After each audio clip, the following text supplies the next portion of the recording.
मती मोर बौरा दिखवानी बाबा ये सब संगला को मौसम खो जाते हैं लिखत कैसे और कल थे हाँ कल थे वाली मूर्ख आउँदै चकाकर हो जाते यसमा लामत अपना YouTube तो ये देखना कैसे लगती है मैं तो हवा लगते पर जंग लगा तो मैं उड़ी हूं अच्छा तो लोगों को खराब लगते हैं थोड़ी रे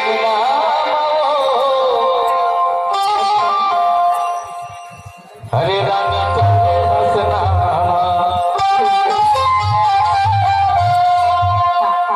तोर मटका ते तेरा सुगर घर खस रे हाँ एकदम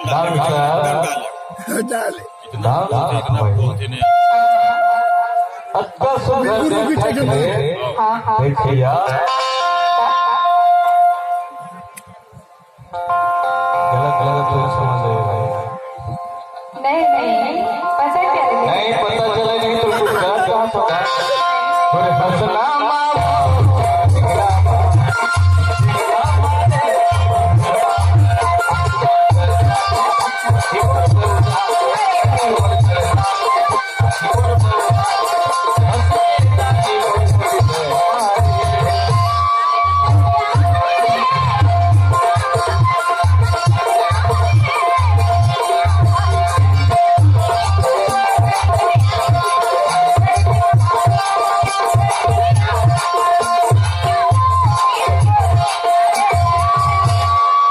भान्ना बने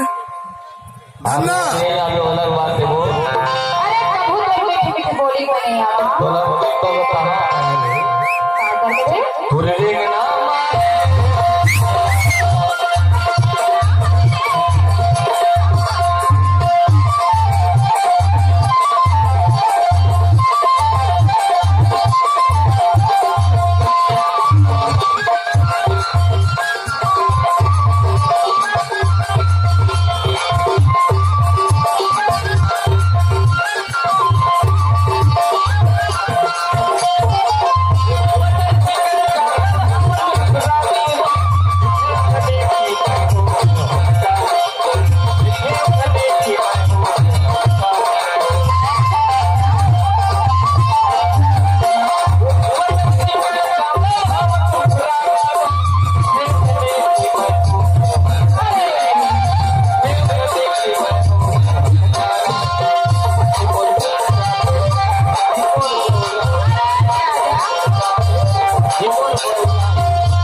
तो